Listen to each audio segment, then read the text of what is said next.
ஆண்டவராகிய இயேசு கிறிஸ்துவின் நாமத்தில் உங்கள் அனைவருக்கும் காலை வாழ்த்துக்களை தெரிவித்துக் கொள்கிறேன். மீண்டுமாய் 316 சேனல் மூலமாக உங்களை சந்திப்பதில் பெரும் மகிழ்ச்சி அடைகின்றேன். திரும்பமாய் புதிய தலைப்பிலே நாம் தியானிக்கலாம். எவ்வளவேனும் என்று தலைப்பிலே நாம் தியானிக்கலாம். ஆவியானவரை துணை கொண்டு ஆண்டவர் உதவி செய்வாராக. ஜெபிப்போம். அல்லேலூயா பாடுவேன், பிரபு இயேசுவை துதிப்பேன். எல்லா வேளைகளிலும் பாதம் பணிந்திடுவேன். பிரபுவே உம்மையே நான் துதிப்பேன். அல்லேலூயா பாடுவேன், பிரபு இயேசுவை துதிப்பேன். வாக்கு தத்தங்களிந்து நிறைவேற்ற வல்லவராம் உண்மையுள்ள தேவனே, என்னை காப்பாற்றுபவனீரே. பிரபுவே உம்மையே நான் துதிப்பேன். எந்தன் சத்துருக்களை விழ செய்பவரும் நீரே, சர்வ வல்லமையுள்ளவர் எந்தன் இரட்சண்ய கொம்பும் நீரே. பிரபுவே உம்மையே நான் துதிப்பேன். அல்லேலூயா பாடுவேன், பிரபு இயேசுவை துதிப்பேன். உம்மை பார்த்தவரெல்லாம் வெளிச்சத்தை பெற்றாரே. பிரபுவே வெளிச்சம் பெற்றேன், என் ஜீவ ஜோதியும் நீரே. பிரபுவே உம்மையே நான் துதிப்பேன். அல்லேலூயா பாடுவேன், பிரபு இயேசுவை துதிப்பேன். ஸ்தோத்திரிக்கிற ஆண்டவரே, துதிக்கிற ராஜா, எல்லா வேளையிலும் உம்மை துதிக்கும்படியாக நீர் எங்களை அதற்காகத்தான் படைத்தீர். ஆண்டவரே, இந்த ஜனத்தை எனக்கென்று ஏற்படுத்தினேன், இவர்களின் துதியை சொல்லிவார்னு சொல்லி எந்த சந்தர்ப்பத்தில் உம்மை துதித்து மகிழ உதவி செய்வராக. தியானிக்க போகும் தியான வசனங்களை நீர் ஆசீர்வதித்து என்னை மறைத்து வெளிப்படுங்க. ஆவியானோர் மாத்திரம் செயல்படுவீராக. இயேசுவின் நாமத்தில் பிதாவே, ஆமென். முதலாவது வாசிக்க கேட்கலாம். ஆதியாகமம் 32:10. அடியனுக்கு தேவரீர் காண்பித்த எல்லா தயவுக்கும் எல்லா சத்தியத்துக்கும் நான் எவ்வளவேனும் பாத்திரன் அல்ல. நான் கோலும் கையுமாய் இந்த யோர்தானை கடந்து போனேன். இப்பொழுது இவ்விரண்டு பரிவாரங்களையும் உடையவனானேன். பாருங்க, இந்த சம்பவம் நமக்கு தெரியும். யாக்கோபு தன்னுடைய மாமன் வீட்டுல இருந்து புறப்பட்டு அவன் வரான். ஆண்டவர் சொல்லிட்டாரு, நீ புறப்பட்டு போன்னு சொல்றாரு. அதனால அப்படியே புறப்பட்டு வராரு. எல்லா பரிவாரங்கள் எல்லாத்தையும் எடுத்துக்கிட்டு வராரு. அப்போ ஏசாவு குறிச்சு ஒரு பயம். அவனை எதிர்த்துக்கிட்டு தானே வந்தாரு. ஆசீர்வாதங்கள்லாம் இவர் வாங்கிட்டார்ல.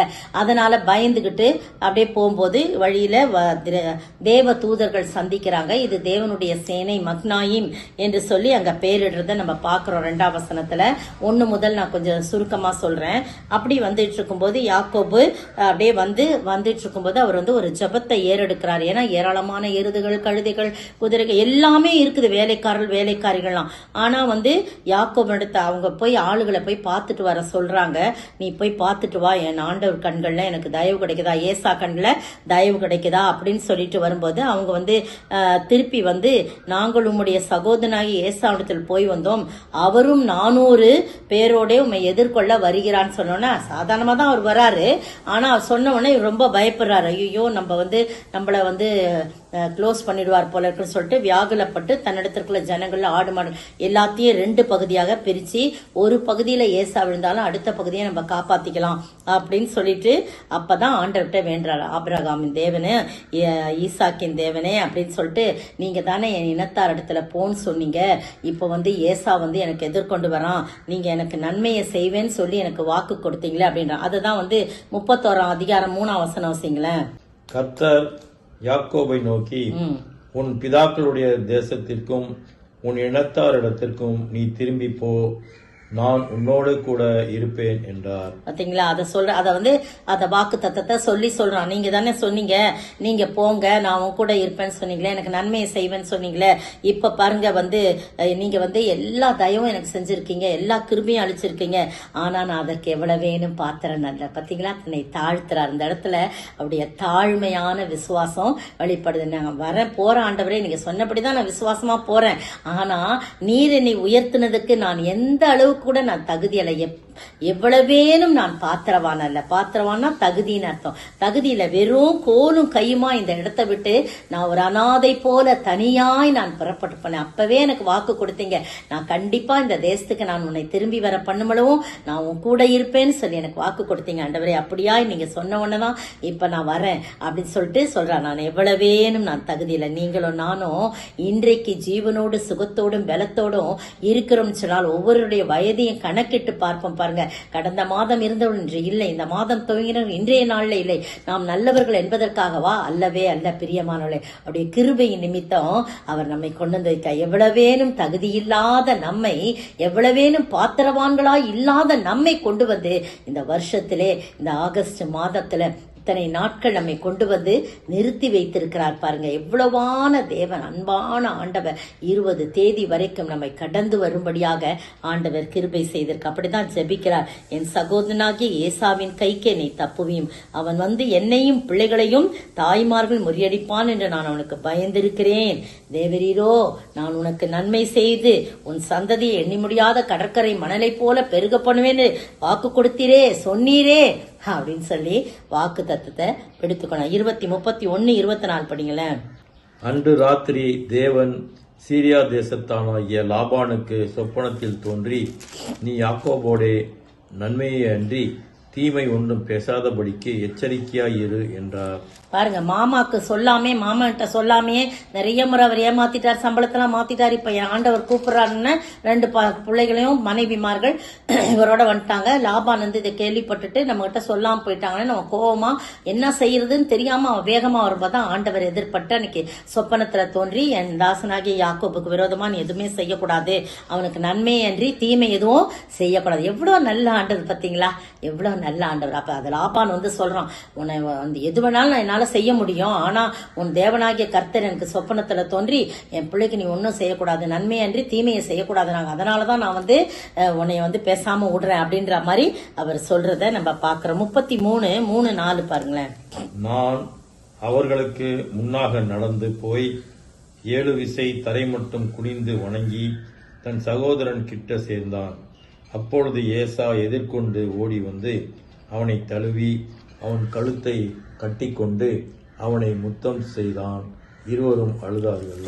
தாழ்மையான ஒரு ஜெபம் செய்யறான். ஆண்டவர் வாக்கு தத்தத்தை நம்பி, வாக்கு தத்தத்தை சொல்லி விசுவாசத்தோடு ஜெபிக்கிறான். நான் எவ்வளவேனும் பாத்திரம் இல்ல, நீர் எனக்கு காட்டின தயவுக்கும் எல்லா சத்தியத்துக்கும் நான் எவ்வளவேனும் பாத்திரவான தன்னை தாழ்த்தி விசுவாசத்தோடு வாக்கு தத்தத்தை சொல்லி ஜெபிக்கும் போது கர்த்தர் எல்லா சூழ்நிலைகளையும் மாற்றி போடுகிறார். பாத்தீங்களா, அவர் முன்னால போய் அவர் தரை மட்டும் வணங்கி அவர்கிட்ட, ஏசா கிட்ட இருக்கும்போது அவர் அப்படியே கிட்ட வந்து கட்டி தழுவி முத்தம் செய்யறாங்க. ஒரு உறவு பலப்படுகிறது. நீங்களும் நானும் எப்பவுமே தாழ்மையா இருக்க வேண்டும். தாழ்மையா இருக்கும்போது கர்த்தர் நம்மை உயர்த்துகிறவராய் இருக்கிறார். அந்த காரியம் நம்ம எப்பவுமே அந்த மனசுல வச்சுக்கணும். எந்த ஒரு சூழ்நிலையிலும் நம்ம தாழ்மைய விட்டுறக்கூடாது. தாழ்மையை தான் ஆண்டவரே விரும்புகிறார். 1 நாளாகமும் 29:12 நான் வாசிக்கிறேன் பாருங்க. அந்த வசனம் இப்படியா சொல்றது, ஐஸ்வர்யம் கனமும் உம்மாலே வருகிறது, தேவரீர் எல்லாவற்றையும் ஆளுகிறவர், உம்முடைய கரத்திலே சத்துவமும் வல்லமையும் உண்டு, எவரையும் மேன்மைப்படுத்தவும் பலப்படுத்தவும் உம்முடைய கரத்தினாலே ஆகும். எவ்வளவு அருமையா அந்த 4ஆமத்துல தாவீது அதை சொல்றது. நம்ம எவரையும் மேன்மைப்படுத்தவும் முடியும் அப்படின்னு சொல்லி அதை சொல்றார். மேன்மைப்படுத்தவும் உயர்த்தவும் முடியும். அப்ப எந்த உயர்வு கிடைச்சாலும் அது தேவனாலே வந்த உயர்வா மட்டும்தான் அது தங்க முடியும். நம்மளை தாழ்த்தணும். தாழ்த்தணும்.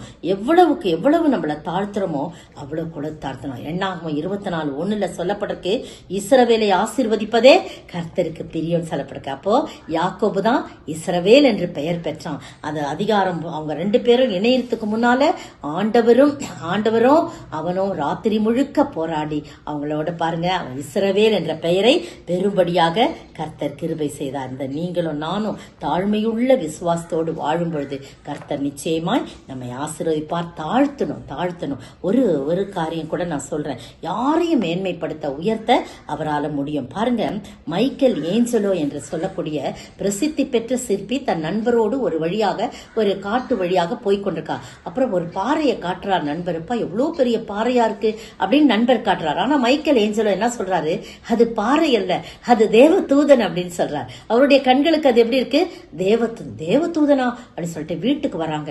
இவரு சுத்தியலும் ஒளியும் எல்லாத்தையும் எடுத்துக்கிட்டு போய் அன்றைக்கு காலையில உட்கார்ந்து அவர் எல்லாத்தையும் அதை ஒரு தேவதூதனா, உயிருள்ள ஒரு தேவதூதனா போல அதை சித்தரிக்கிறார். மாலை வேளையிலே அந்த நண்பனை அழைத்து போய் பார்க்கும்போது எவ்வளவு பெரிய காரியம், எப்படி ஒரு பெரிய பாறையாந்தது கரடுமுடா. ஆமாம் பிரியமானவர்களே, ஒரு சாதாரண சிற்பிக்கு ஒன்றுமில்லாத வெறுமையான கரடு முரடான ஒரு பாறையை ஒரு தேவதூதரை போல சிற்பி அதை செதுக்க முடியும் என்றார். உங்களையும் என்னையும் படைத்த என் ஆண்டவர் நம்ம எவ்வளவாய் உயர்த்த வல்லவராய் இருக்கிறார். எந்த மட்டுக்கும் உயர்த்த முடியுமோ அந்த மட்டுக்கும், அதற்கு நான் தகுதியற்றவர்கள் தான், ஆனா தகுதிப்படுத்தி அவர் என்ன செய்யறாரு, உயர்த்துறார். அதனால எந்த பெருமையும் கொள்ளாதபடி நம்மை தாழ்த்துகிறவர்களாய் காணப்படணும். அப்படிப்பட்ட ஆசீர்வாதத்தை பெற்று வாழ ஆண்டவர் தாமே கிருபை செய்வாராக. ஒரு பாடலை கூட பாட கேட்கலாம். நான் இதற்கான பாத்திரன் அல்ல, உம் கிருபையே வேறொன்றும் அல்ல. நான் இதற்கான பாத்திரன் அல்ல, உம் கிருபையே வேறொன்றும் இல்ல. இரண்டாவது பாருங்க, எசேக்கியேல் 18:23 வாசிக்கலாம். துன்மார்க்கன் சாகிறது எனக்கு எவ்வளவு பிரியமோ, அவன் தன் வழிகளை விட்டு திரும்பி பிழைப்பது அல்லவோ எனக்கு பிரியம் என்று கர்த்தராகிய ஆண்டவர் சொல்லுகிறார். பாத்தீங்களா, துன்மார்க்கன் சாகிறது எனக்கு எவ்வளவேனும் பிரியமோ, அவன் மனம் திரும்புவதே நான் விரும்புகிறேன், பிழைப்பது அல்லவோ எனக்கு பிரியம் சொல்றார்.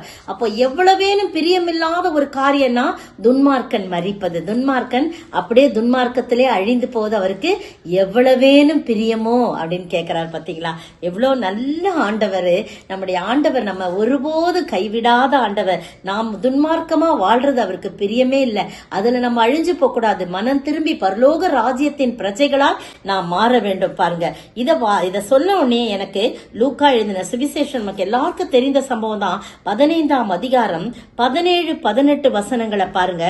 15ஆம் அதிகாரம் 17-18 வசனங்கள். அவனுக்கு புத்தி தெளிந்த போது அவன், என் தகப்பனுடைய கூலிக்காரர் எத்தனையோ பேருக்கு பூர்த்தியான சாப்பாடு இருக்கிறது, நானோ பசியினால் சாகிறேன். நான் எழுந்து என் தகப்பன் இடத்திற்கு போய், தகப்பனே, பரத்துக்கு விரோதமாகவும் உமக்கு முன்பாகவும் பாவம் செய்தேன் என்றான். பாத்தீங்களா, இந்த காரியம் நம்ம ரொம்ப எக்ஸ்பிளைன் பண்ண தேவையில்ல.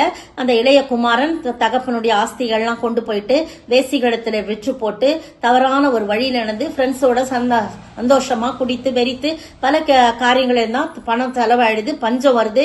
அப்ப சாப்பிடக்கூட வழியில எல்லாரும் ஓடி போறாங்க. அப்ப பன்றி தின்ற தவிட்டுனால தன்னை சாப்பிட ஆசையா இருந்தா ஒரு விவசாயி கிட்ட போய் ஒட்டி கொண்டான். அந்த விவசாயி அதை கூட கொடுக்கறதுக்கு அவருக்கு மனசு வரல. அப்போ புத்தி தெளிந்த போது, அதுதான் நம்ம இப்ப வாஸ்தவம் 17 புத்தி தெளிஞ்சிருச்சு.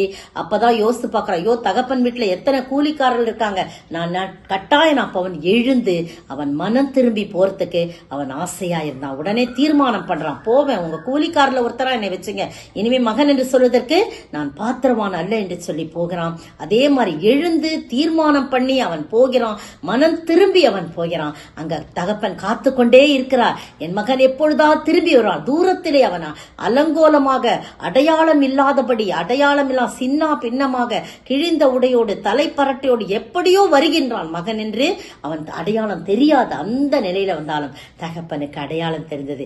எந்த நிலையில் இருந்தாலும் தகப்பன் அடையாளம் கண்டு ஓடி போகிறார், கட்டி தழுவுகிறார். அவன் நாற்றம் எடுத்து குளித்தானோ குளிக்கலையோ தெரியாது, ஆனால் கட்டி தழுவினான். அவனை குளிப்பாட்டி மெல்லிய வஸ்திரம் தரி உயர்ந்த வஸ்திரம் தரித்து கைகளுக்கு மோதிரமிட்டு கால்களுக்கு பாதரட்சியை போட்டு எவ்வளவு அன்பு பாருங்க. கொழுத்த கன்றி அடித்து கீத வாத்தியங்கள் முழங்குகிறான். எல்லாம் தவறான பாதையில் போனாலும் அவன் அப்படியே விட்டுவிட விரும்பல. சகோதரன் வந்து நான் உங்ககிட்டே இருந்தேன, ஒரு சின்ன ஆடு கூட அடிக்கல, இப்ப கொழுத்த கன்று அடிக்கிறேன்னு சொல்லும்போது இவன் மரித்தான், திரும்மாய் உயிர்த்தான், துன்மார்க்கமாய் வாழ்ந்தான், இப்பொழுது மனம் திரும்பி வந்திருக்கிறான். அதுதான் பெரிய சந்தோஷம் சொல்லி ஆண்டவர் அந்த தகப்பன் மகனிடத்துல சொல்றான். இதே போல ஒரு தகப்பனுடைய அன்பு இப்படி இருக்கும் என்றார். நம்முடைய தகப்பனாகிய பரம தகப்பனாகிய இயேசுவினுடைய அன்பு எவ்வளவு பெரிய. அவர் சொல்றாரு, கர்த்தர் துன்மார்க்கன் சாகிறது எனக்கு எவ்வளவேனும் பிரியமோ என்று சொல்கிறார். இன்றைக்கு கூட நீங்களும் நானும் மனம் திரும்பி வாழ வேண்டும். 3 நண்பர்கள் ட்ரெயின் பிடிக்கிறதுக்காக வர்றாங்க. ட்ரெயின் லேட்டுன்னு அனௌன்ஸ் பண்றாங்க, 1 hour லேட்டுன்னு. உடனே அந்த இடத்துல உட்காந்து ஒரு மரத்தடில உட்காந்து சீட்டு விளையாடுறாங்க. சீட்டு விளையாடுற சந்தோஷத்துல ட்ரெயின் வந்தது தெரியல, திடீர்னு வந்து சத்தம் கேட்டு அப்படியே விட்டு ஓடுறாங்க. ஓடுற வேகத்துல ஒரு அம்மா ஆப்பிள் கூடைய வச்சுக்கிட்டு நின்னுகிட்டு இருக்காங்க. தட்டி விட்டு ஓடுறாங்க, எல்லா ஆப்பிளும் உருண்டு போகுது. அந்த அம்மா அப்படியே நிக்கிறாங்க. அந்த கூடை கீழே விழுந்துருக்கு, எல்லா ஆப்பிளும் சிதறி ஓடுகிறது. இவங்க போய் அந்த ட்ரெயினை பிடிச்சிட்டாங்க. ஆனா ஒரே ஒருவன், அவன் கிறிஸ்தவன், அவன் திரும்பி பார்க்கிறான். அந்த அம்மா நிலை குலைந்து அப்படியே நிற்கிறாங்க. ஐயோ பாவம் சொல்லிட்டு அவன் இறங்கி வருகிறான். இறங்கி அவனுக்குள்ள ஒரு கருணையை உள்ளான். மற்றபடி 3 பேரும் துன்மார்க்கமான வாழ்ந்தவர்கள் தான். அவன் வந்து உடனே அம்மா நீங்க கவலைப்படாதீங்கன்னு சொல்லி அந்த கூடையில இருக்கிற கூடையை விட்டு சிதறின எல்லா பழங்களையும் அவன் எடுத்து வைக்கிறான். நிறைய பழங்கள் உருண்டு அந்த தண்டவாளத்தில் போய் நசுங்கி இருந்திருக்கும். அதனால அம்மா எவ்வளவு பழங்கள் உங்களுக்கு நஷ்டமா இருக்குதோ அதற்கு நான் காசு கொடுக்கிறேன்னு சொல்லி அவரை உற்று பார்க்கும்போது அந்த அம்மா கண் தெரியாதவர்களாய் இருந்தார்கள், கண் பார்வை இல்லாதவர்களாய் அவங்க இருந்தாங்க. அவங்க கேட்கறாங்க அவனை பார்த்து, நீர் இயேசு கிறிஸ்துவா, நீர் தான் இயேசு கிறிஸ்துவா அப்படின்னு கேட்கறாங்க. உள்ளமெல்லாம் உடைந்து போய் எப்படி அப்படி கேட்கறாங்கன்னா, அவர் தான் அன்புள்ளவர், கரிசனை உள்ளவர் என்று நான் கேள்விப்பட்டிருக்கிறேன் என்று சொன்னான். அவன் உள்ளம் உடைகிறது, வீட்டுக்கு வருகின்றான், மனம் திரும்புகிறான், பாவத்தை அறிக்கை செய்கின்றான், பரிசுத்தமாய் வாழ தீர்மானிக்கிறான். நீங்களும் நானும் அப்படித்தான் ஆண்டவர் விரும்புகிறார். துன்மார்க்கத்தில் அழிந்து போவது எவ்வளவேனும் எனக்கு பிரியமா என்று சொன்ன ஆண்டவர் உங்களை என்னையும் பார்த்து எந்த விதமான பாவமான காரியங்களும் நமக்கு இல்லாதபடி பரிசுத்தமாய் வாழ அழைக்கப்படுகிறோம். ஒரு பாடல் கூட பாட கேட்கலாம். ரத்தாம்பரம் போல் சிவப்பான என்னிதய பாவங்களை பஞ்சையும் போலவே வெண்மையுமாக்கி தஞ்சமென கீந்தார். என்னாவிலே புது பாட்டுக்கள் என்றென்றும் கவி தங்கீரும். மா சந்தோஷம் மறுபிறப்பீந்து மன இருள் நீக்கினார். 3வது பாருங்க, வாசிக்க கேட்கலாம். எபிரேயர் 6:18. நமக்கு முன் வைக்கப்பட்ட நம்பிக்கையை பற்றி கொள்ளும்படி அடைக்கலமாய் ஓடி வந்த நமக்கு 2 மாறாத விசேஷங்களினால் நிறைந்த ஆறுதல் உண்டாகும்படிக்கு எவ்வளவேனும் பொய்யுரையாத தேவன் அப்படி செய்தார். எவ்வளவேனும் பொய்யுரையாத தேவன். பாத்தீங்களா, நம்முடைய ஆண்டவர் பொய் சொல்கிறவர் அல்ல, பொய்யுரையாத தேவன். 2 மாறாத விசேஷங்களை கொடுத்திருக்கிறார். புதிய ஏற்பாடு, பழைய ஏற்பாடு, இன்னும் நிறைய காரியங்கள். அதற்குள்ள ஆழத்துக்குள் போக விரும்பவில்லை. எவ்வளவேனும் பொய்யுரையாத தேவன் நமக்கு வாக்கு தத்தம் பண்ணியிருக்கிறார். வாக்கு தத்தம் சொல்லிட்டார்னா அதை நிறைவேற்றுவார். யாக்கோபு எப்படி பாத்தீங்களா வாக்கு தத்தத்தை பிடித்து கொண்டு சொல்றார் பாத்தீங்களா. அது போல நம்ம ஆண்டவரே இப்படி சொல்லிருக்கீங்களா ஆண்டவரே, நீங்க எவ்வளவேனும் பொய்யுரையாத ஆண்டவர் அப்படின்னு சொல்லி நம்ம கேட்கணும். மனுஷர்கள் இன்றைக்கு ஒரு வாக்கு கொடுப்பாங்க, நாளைக்கு மாறி விடுவாங்க, நான் அப்படி சொல்லவே இல்லைன்னு சொல்லிடுவாங்க. அப்படியே சொல்லிடுவாங்க. ஆச்சரியமா இருக்கும். நிறைய காரியங்கள்லாம் அனுபவப்பட்டிருக்கேன். நீங்க தானே அப்படி சொன்னீங்கன்னா, இல்லையே நான் அப்படி சொல்லியன்வாங்க. இவ்வளவு. ஆனால் நம்முடைய ஆண்டவர் எவ்வளவேனும் பொய்யுரையாத ஆண்டவர் நமக்குள்ள இருக்கிறார். தீத்து 1:3 முன்பகுதி சொல்லப்பட்டிருக்கிறது. 3 முன்பகுதி 1:3 தீத்து. அதுல எவ்வளவேனும் எவ்வளவேணும்ன்ற வார்த்தையில பொய்யுரையாத தேவன் என்று சொல்லி ஆரம்பிக்கிறது. வாசித்து பாருங்க நீங்க. அதுக்கு பிறகு பாத்தீங்கன்னா நீதிமொழிகள் 17:7 வாசிங்க. மேன்மையானவைகளை பேசும் உதடு மூடனுக்கு தகாது, பொய் பேசும் உதடு பிரபுவுக்கு எவ்வளவேனும் தகாது. பாத்தீங்களா, பொய் பேசும் உதடு பிரபுக்கு, பிரபுக்குனா ராஜாக்களுக்கு அது எவ்வளவேனும் தகாது அப்படின்னு சொல்லி சொல்லப்பட்டிருக்கு. என்னாகமோ பாத்தீங்கன்னா 12:7 அதுல மோசைய குறிச்சு ஆண்டவர் சாட்சி சொல்றார். அவன் உண்மை உள்ளவன், என் தேசத்தில் எங்கும் உண்மை உள்ளவன் அப்படின்னு சொல்லி 12:7 சொல்லப்பட்டிருக்கு. அவ்வளவு உண்மை உள்ளவன். கர்த்தர் அதை விரும்புறாருங்க. கர்த்தர் அதுல பிரியம் வைக்கிறார். காரணம், அவர் பொய்யுரையாத தேவன், பொய்யுரையாத தேவன். ஆனா மோசே என்னுடைய வீட்டில் எங்கும் உண்மை உள்ளவன் என்று சொல்லி 12:7 சொல்லப்பட்டிருக்குது. அதே மாதிரி என்னாகம் 23:19 வாசிங்க. என்னாகமம் 23:19 பொய் சொல்ல தேவன் ஒரு மனிதன் அல்ல, மனம் மாற அவர் ஒரு மனுபுத்திரனும் அல்ல. அவர் சொல்லியும் செய்யாதிருப்பாரோ, அவர் வசனித்தும் நிறைவேற்றாதிருப்பாரோ. பாத்தீங்களா, பொய் சொல்ல ஒரு மனிதர் அல்ல, மனமாற ஒரு மனுபுத்திரம் அல்ல. அவர் சொல்லியும் செய்யாதிருப்பாரோ, கண்டிப்பா செய்வார். இப்படிப்பட்ட தெய்வம் யாருக்குங்க இருக்க முடியும்? யாருக்கு இருக்க முடியும்? உங்களுக்கும் எனக்கும் தான் இருக்க முடியும். நம்ம தான் ஆசீர்வதிக்கப்பட்ட ஜனங்கள். நான் பொய் சொல்ல அம்மா, பொய் சொல்ல அவர் மனிதர் அல்ல, அவர் மனமாற மாந்தர் அல்ல. பாருங்க, அவர் சொல்லியும் செய்யாதிருப்பாரோ அப்படின்னு சொல்லப்பட்டிருக்கிறது. எவ்வளவு நல்ல ஆண்டவர். உங்களுக்கு எனக்கு எந்த ஒரு சூழ்நிலையிலும் பொய் சொல்லக்கூடாது. பொய் உதடுகள் கர்த்தருக்கு அருவருப்பானவைகள். அது கடந்த வாரத்துக்கு முந்தின வாரம் நம்ம அதை பத்தி பார்த்தோம். நீங்களும் நானும் ஆண்டவருடைய சமூகத்துல அவர் எவ்வளவேனும் பொய்யுரையாத தேவன். நீங்களும் நானும் அப்படியாய் இருக்க வேண்டும். பொய்யுரையாத தேவன் நமக்கு இருக்கும்போது அவருடைய பிள்ளைகள் எப்படி இருக்கணும்? நாமும் பொய்யுரையாத மக்களா இருக்கணும். பாருங்க, ஒரு உண்மை சம்பவம். அதுல சூடான் தேசத்துல வாலிபன் ஒரு யூசப் என்று சொல்லக்கூடிய ஒரு முஸ்லீம் வாலிபன் தான். அவர் பாருங்க, அவர் அங்க அரபு தேசத்துல ஆடுகள் மேய்க்கிற ஒரு பணியை செய்யறார். 400 ஆடுகள், பெரிய பணக்காரரு. அவருக்கு 400 ஆடுகளா பிரிச்சு நிறைய பேருக்கு மேய்ப்பதற்கு அவர் வேலை கொடுக்கிறார். அப்படி இவன் ஒரு வயல்வெளியில அவன் மேய்த்து கொண்டிருக்கும் போது திடீரென்று ஒரு பணக்காரரு தன்னுடைய மகனோடு கார்ல அங்க இறங்கிறாரு. அந்த பணக்கார வாலிபனுடைய மகனு, அப்பா அந்த ஆடு எனக்கு ஒண்ணு வாங்கி தரீங்களான்னு கேட்டேன்னா, வா மகனேன்னு சொல்லி அழைச்சிட்டு வராரு. இந்த சகோதரனை பார்த்து, இந்த ஆடு எவ்வளவு விலை? ஒரு ஆடு 800 ரூபாய் அப்படின்னு சொல்லலாம். எனக்கு அதை தருவியான்னு சொல்லும்போது, ஐயோ ஐயா, நான் தரமாட்டேன், இது என் எஜமானுக்கு சொந்தம், விற்கவோ வாங்கவோ எந்த விதமான அதிகாரம் எனக்கு இல்லை, ஒன்லி மேய்ப்பதற்கு மட்டும்தான் எனக்கு அதிகாரம் இருக்கு, நான் மேய்க்கிறோம். உங்க எஜமானுக்கு எவ்வளவு ஆடு இருக்கு? அது ஆயிரக்கணக்கான ஆடுகள் இருக்கு. எனக்கு கொடுக்கப்பட்டது இந்த 400 ஆடுகள், அதை நான் உண்மையாய் மேய்க்க வேண்டும் சொல்ல. இல்ல அதுல ஒண்ணு குறைஞ்சா என்ன? அவரெல்லாம் எண்ணியா பார்க்க போறாரு. அவர் எங்கேயோ இருக்கிறாரு. நீ என் மகன் ரொம்ப ஆசைப்படுறான், உனக்கு 1000 ரூபாய் கொடுக்கறேன், 2000 ரூபாய் கொடுக்கறேன்னு ஏத்திக்கிட்டே போறாரு. இல்ல, வேண்டவே வேண்டாயா, நீங்கள் எத்தனை பணம் கொடுத்தாலும், என் எஜமான் என்னை பார்க்காவிட்டாலும், நான் அவர் கூட எனக்கு கொடுத்த பொறுப்பிலே நான் உண்மையாய் இருப்பேன். நான் பொய் சொல்ல மாட்டேன். அவருக்காக அவர் என்னிடத்துல ஒப்புவித்ததை நான் பணத்துக்காக நான் பொய் சொல்லி அவரை ஏமாற்ற மாட்டேன் என்று சொல்லி சொன்னாலாம்.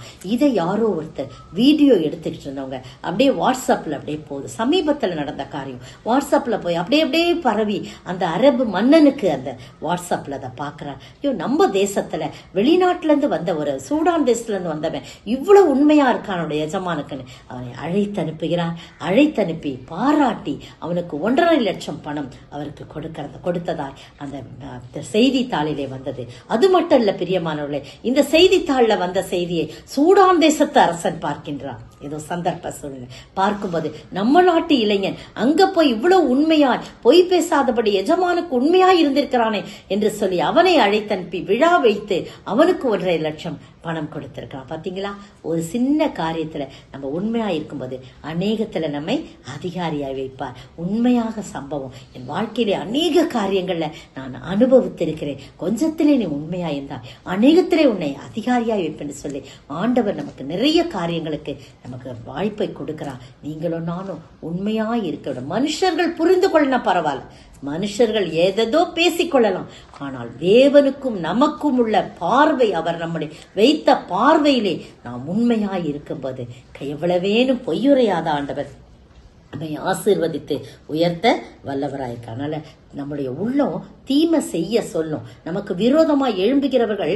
தீமை செய், பரவாயில்ல, பொய் சொல்லலாம், பரவாயில்ல, இதை செய்யலாம் அதை செய்யலாம்னு சொல்லும். ஆனா நம்ம அந்த எண்ணத்துக்கு இடம் கொடுக்காதபடி கர்த்தரை மட்டும் நோக்கி பார்த்து, ஆண்டவரை நோக்கி பார்த்து உண்மையாய் இருக்க பழகி கொள்வோம். அப்படிப்பட்ட ஆண்டவரை நோக்கி ஒரு பாடலை பாடலாமா?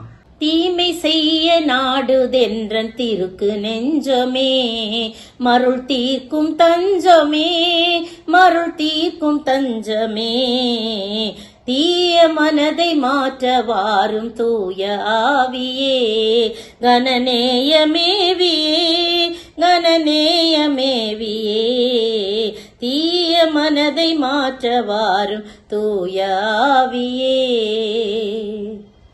நான்காவதாக வாசிக்க கேட்போம். 1 யோவான் 1:5. தேவன் ஒளியாயிருக்கிறார், அவரில் எவ்வளவேனும் இருள் இல்லை. போதும்.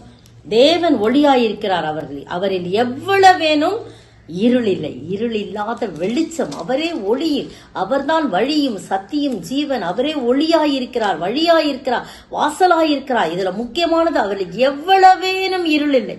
அவரை யார் குற்றப்படுத்த முடியும்? என்னை யார் குற்றப்படுத்த முடியும்? என்னிலே பாவம் உண்டென்று யார் எனக்கு சொல்ல முடியும் கேட்கிறார். அவர்களை எவ்வளவேனும் இருளில், அப்படிப்பட்ட இருளில்லாத என் ஆண்டவரை தான் சிலுவை மரணத்துக்கு ஒப்பு கொடுத்து அவரை இருளடைய செய்தார்கள். அவ்வளவு பாவம், மனுகுலத்தின் ஒவ்வொருடைய பாவம் அவர் தலைமையில் இறங்கியது. பிரியமானவர்களே, அந்த கொஞ்ச நேரம் அந்தகாரம் சூழ்ந்தது. அவரால் அதை தாங்கிக் கொள்ள முடியவில்லை. பிதாவின் முகம் மறைக்கப்பட்டது. உங்களுக்காகவும் எனக்காகவும் அவர் பாவங்களை ஏற்றபடினாலே அவர் இருளான ஒரு சந்தர்ப்பத்தை சந்திக்க வேண்டியது. ஆனா அவரில் எவ்வளவேனும் இருளில்லை. அப்ப என்ன விரும்புறாரு? நாமும் இருள் இல்லாதவர்களாய், ஒளியின் பிள்ளைகளாய், வெளிச்சமாய் இருக்க. நீங்களே உலகத்திற்கு வெளிச்சம் என்று சொல்லுகிறார். அப்ப நம்ம கிட்டே என்ன பண்ணக்கூடாது? இருள் இருக்கக்கூடாது. அவர் பாருங்க, அவர் எப்படி இருக்கிறாரோ அது போல நம்ம இருக்கணும்னு. எவ்வளவேனும் பொய்யுரையாத தேவன். பாத்தீங்களா? நம்ம உண்மை பேசணும்னு விரும்புகிறார்.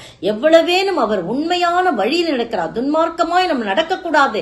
அவர் நம்ம நீதிமானாய் நடக்க வேண்டும் என்று விரும்புகிறார். இதுல பாத்தீங்கன்னா எவ்வளவேனும் இருளிலே, நம்மளுக்கிட்ட எதுவுமே இருள் இருக்கக்கூடாதுன்னு விரும்புகிறார். பாருங்க, 1 யோவான் 2:8 பின்பகுதி மட்டும் வாசிங்க. இருள் நீங்கி போகிறது, மெய்யான ஒளி இப்பொழுது பிரகாசிக்கிறது. பாத்தீங்களா? ஏன்னா இருள் நீங்கி போகிறது, மெய்யான ஒளி இப்பொழுது பிரகாசிக்கிறது. எவ்வளவு நான் ஒளியா இருக்கிறேன், வெளிச்சமா இருக்கேன்னு சொல்லி அடுத்த வசனம் பாத்தீங்கன்னா, நான் ஒளியில இருக்கிறேன்னு சொல்லி தன் சகோதரனை பாய்க்கிறான். ரொம்ப வன்ம கொடுமையா இருப்பாங்க. ஐயோ, அவன் முகத்துல செத்தாலும் முழிக்க மாட்டேன். நிச்சயமா நமக்கு இருள் தாங்க இருக்குது. அந்த வன்ம கொடுமையெல்லாம் இருக்கக்கூடாது. யார் என்ன சொன்னாலும் பரவாயில்ல, நமக்கு எதிராக அவங்கள நேசிக்கணும். அப்பதான் நாம் ஒளியின் பிள்ளைகளாய், நாம் வெளிச்சத்தின் பிள்ளைகளாய் இருக்க முடியும். நம்முடைய வெளிச்சத்திலே அநேக ராஜாக்களும், நம்முடைய உதிக்கிற உன் சூரியன் இடத்திலே அநேக பேர் ஜாதிகளும் வருவார்கள் என்று சொல்லி ஏசாயாவுல சொல்லப்பட்டிருக்கு. அவ எழும்பி பிரகாசி, உன் ஒளி வந்தது, உன் ஒளியின் இடத்திலே, உன் வெளிச்சத்தின் இடத்திலே ஜாதிகளும் அநேக ராஜாக்களும் வரும்படியாக உன் வெளிச்சம் அவர்களுக்கு முன்பாக பிரகாசிக்க கடவுது. எத்தனை வார்த்தைகளுங்க! அதெல்லாம் வாசிக்கிறதுல மட்டும் நின்றுடக்கூடாது.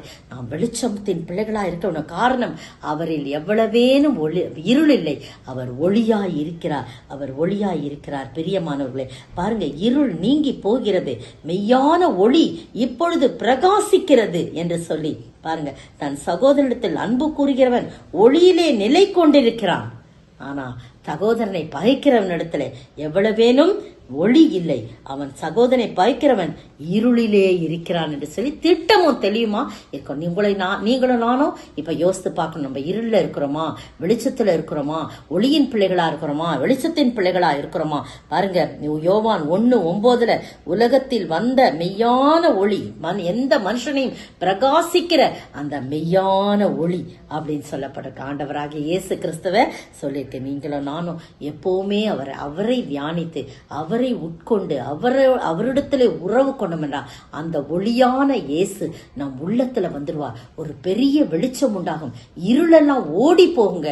பெரிய இருளான ஒரு ரூம்ல ஒரே ஒரு சின்ன, எதுவுமே செய்ய வேண்டியதில்லை, ஒரு சின்ன மெழுகுவத்தி ஏத்துங்க, அந்த இருளெல்லாம் விலகி போகும், வெளிச்சம் உண்டாகும். அது போல ஒளியான இயேசுவை உள்ளத்திலே ஏற்றுக்கொண்டு மனம் திருந்தி கர்த்தருக்கு பிரியமாய் வாழும் பொழுது கர்த்தர் நம்முடைய இருதயத்தை, நம் சரீரம் முழுவதையும் வெளிச்சமாக்க. கண்ணானது சரீரத்தின் விளக்காயிருக்கிறது. அப்ப கண்ணு கெட்டதா போனா சரீரம் முழுவதும் இருளாய் காணப்படும். அந்த கண் தாங்க வெளிச்சமாய் இருக்கிறது. அது போல இயேசுவை உள்ளத்தில் ஏற்றுக்கொள்வோம். ஒரு சாம் ஜெபத்துரையின் வாழ்க்கையிலே நடந்த ஒரு உண்மை சம்பவத்தை நான் படித்தேன். அவர் தன்னுடைய இந்து நண்பரோடு ரொம்ப அதிகமாக பேசுவார். ஆனால் அவர் உள்ளத்திலே ஆண்டவர் ஆவியானவர் எழுப்பிக் கொண்டு ஏவிக்கொண்டே இருந்தார். அவருக்கு சத்தியத்தை சொல்வது இவருக்கு ஒரே பயம். அவர் இந்துவா இருக்கிறாரு, நான் எப்படி சொல்லுவேன் என்று சொல்லி. ஆனால் இவர் உள்ளத்திலே தொடர்ந்து ஆவியானவர் ஏவிக்கொண்டே இருந்தபடினால கடற்கரைக்கு அழைத்து வா கடற்கரைக்கு போலாம், கொஞ்ச நேரம் சந்தோஷமா இருந்து போவோம் சொல்லிட்டு அவரை அழைத்து போறார். அழைத்து போகும்போது தன் வாழ்வில் கர்த்தர் அவரை எப்படி சந்தித்தார் என்ற சாட்சி சொல்றார். நான் ஒரு இருளான வாழ்க்கை வாழ்ந்து கொண்டேன், என்றைக்கு இயேசுவை ஏற்றுக்கொண்டேனோ அன்றையிலிருந்து என் வாழ்வில் அந்த மெய்யான ஒளி பிரகாசிக்க ஆரம்பித்தது. நான் அவ்வளவு சந்தோஷமாய் இருக்கிறேன்னு சொல்லி அவர் சொல்ல சொல்ல அவருடைய நண்பர் அமைதலாய் கேட்டுக்கொண்டிருந்தார். கடைசியிலே அவருடைய வாழ்க்கையிலே உள்ள எல்லா இருளான காரியத்தையும் நண்பர் சாம் ஜெபத்துறையோடு பகிர்ந்து கொண்டாராம். அதுவரைக்கும் எவ்வளவோ நாட்கள் அவரோடு அளவலாவும் போது தன்னுடைய வாழ்க்கையிலே ஏற்பட்ட இருளான எந்த சம்பவத்தையும் அவர் சொல்லவே இல்லை. அன்றுதான் அவரும் பாருங்க, ஆவியானவர் அவருக்கும் உணர்த்தி இருக்கிறார். இருளான காரியங்கள் வாழ்க்கையில இருக்கக்கூடிய வேதனையான காரியங்கள்லாம் தன் நண்பனிடத்திலே பகிர்ந்து கொண்டபோது வா நம்ம செபிக்கலாம். கண்டிப்பாக அந்த எந்த மனுஷனையும் பிரகாசிக்க செய்கிற அந்த மெய்யான ஒளியினிடத்தில் நாம் ஜெபிப்போம் என்று கடற்கரை மணலிலேயே முழங்கால் படியிட்டார். சாம் ஜெபத்துரை ஜெபிக்கிறான். அதற்கு பிறகு நீ ஜெபி என்று சொல்கிறான். நீ ஒண்ணுமே சொல்ல வேணாம், கேள் ஆண்டவர்ட்ட. தேம்பி தேம்பி அழுகிறார் அந்த நண்பன். அப்படியாய் மாறி மாறி ஜெபிக்கிறார்கள். கொஞ்ச நேரம் பொறுத்து எழுந்த பிறகு அந்த நண்பர் சொல்கிறார், என் உள்ளத்தில் உள்ள இருளெல்லாம் நீங்கினது மாதிரி ஒரு லேசா இருக்குது, ஒரு வெளிச்சம் எனக்குள்ளாய் வந்தது போல இருக்கிறது. பிரியமானவர்களே, நீங்களோ நானோ அப்படிப்பட்ட ஒரு அனுபவத்துக்குள் இருக்கிறோமா? அந்த மெய்யான ஒளி நமக்குள்ளாக பிரகாசிக்கிறதா? காரணம் அவர் ஒளியாய் இருக்கிறார். அவரிடத்திலே எவ்வளவேனும் இருள் இல்லை. எவ்வளவேனும் என்பதை சிந்தித்தோம். எவ்வளவேனும் பாத்திரன் அல்ல என்று சொல்லி தன்னை தாழ்த்தி யாக்கோபு தன்னை ஒப்பு கொடுத்தார். அங்கு ஒரு அருமையான ஒரு உறவு ஏற்படுகிறது, அங்கு ஒரு உயர்வு ஏற்படுகிறது. இரண்டாவது, துன்மார்க்கன் திரும்பி பிழைப்பதையே அவர் விரும்புகிறார். துன்மார்க்கன் அழிவது எவ்வளவேனும் எனக்கு பிரியம் மனசலாம். மனம் திரும்பவும் எந்தெந்த இடத்திலே குறைவுள்ளவர்களாய்க்கும் கேட்டுக்கொண்டிருக்கிற ஒவ்வொருவரும் இந்த சத்தியத்துக்கு கீழ்ப்படிய நம்மை ஒப்பு கொடுப்போம். எவ்வளவேனும் பொய்யுறியாத தேவன், நாமும் உண்மையை உள்ளவர்களாய் இருக்க அழைக்கப்படுகிறோம். எவ்வளவேனும் இருளில்லாத தேவன், வெளிச்சமாய் இருக்க அழைக்கப்படுகிறோம். இந்த சத்தியத்தின் படி வாழ ஆண்டவர் தாமே கிருபை செய்வாராக. ஜெபிப்போம். என் மேய்ப்பராய் இயேசு இருக்கின்ற போது என் வாழ்விலே குறைகள் என்பது ஏது? என்னோடவர் நடந்திடும் போதினிலே அங்கே இருள் சூழ்ந்திடும் வேளையிலே எங்கும் ஒளி, ஆஹா எங்கும் ஒளி, ஆஹா எங்கெங்கும் ஒளி அல்லவா? எங்கும் ஒளி, ஆஹா எங்கும் ஒளி, ஆஹா எங்கெங்கும் ஒளி அல்லவா? என் மேய்ப்பராய் இயேசு இருக்கின்ற போது என் வாழ்விலே குறைகள் என்பது ஏது? சோத்தரிக்கிற ஆண்டவரே, துதிக்கிற ராஜா, எவ்வளவேனும் ஆண்டவரே, அப்பா தகப்பனே, நாங்கள் பாத்திரவான்கள் இல்லாவிட்டாலும் ஆண்டவரே, அப்பா தகப்பனே, எவ்வளவேனும் துன்மார்க்கன் திரும்பி பிழைப்பதையே விரும்புகிற தேவன் ஆண்டவரே, அப்பா அழிந்து போவது எவ்வளவேனும் உமக்கு பிரியமல்ல. நாங்கள் உம்முடைய சத்தியத்துக்கு கீழ்ப்படிந்து பொய்யுரையாத தேவன், எவ்வளவேனும் பொய்யுரையாத தேவனிடத்திலே நாங்கள் தெய்வமாக கொண்டிருக்கிறோம். நாங்களும் பொய்யுரையாதபடி உண்மையை காத்து நடக்க உதவி செய்வீராக. எவ்வளவேனும் இருளில்லை உம்மிடத்திலே, ஒளியாய் இருக்கிற தேவன், நாங்களும் வெளிச்சமாய் இருக்க அழைக்கப்படுகிறோம். அந்த வெளிச்சத்தின் பாதையிலே நாங்கள் நடக்கும் போது எங்களிடத்திலும் எவ்வளவேனும் இருள் இல்லை ஆண்டவரே. அப்படியாய் கேட்டுக்கொண்டிருக்கிற ஒவ்வொரு அருமையான பிள்ளைகள் ஒவ்வொருவரும் இந்த சத்தத்துக்கு செவி கொடுத்து எவ்வளவேனும் என்ற வார்த்தை தொடர்ந்து பேச நீர் உதவி செய்யுங்க. காத்துக்கொள்ளுங்க, வழி நடத்துங்க. இந்த வார்த்தை எங்களோடு தொடர்ந்து பேசட்டும். உம்முடைய கர்த்தாவே வேதனையெல்லாம் மாற்றும்படியாக, உம்முடைய கர்த்தாவே எதிர்பார்ப்புக்கு நாங்கள் பாத்திரமுள்ளவர்களாய் நடக்க நீர் உதவி செய்யும். இயேசுவின் நாமத்தில் ஜெபிக்கிறேன் பிதாவே. ஆமேன், ஆமேன்.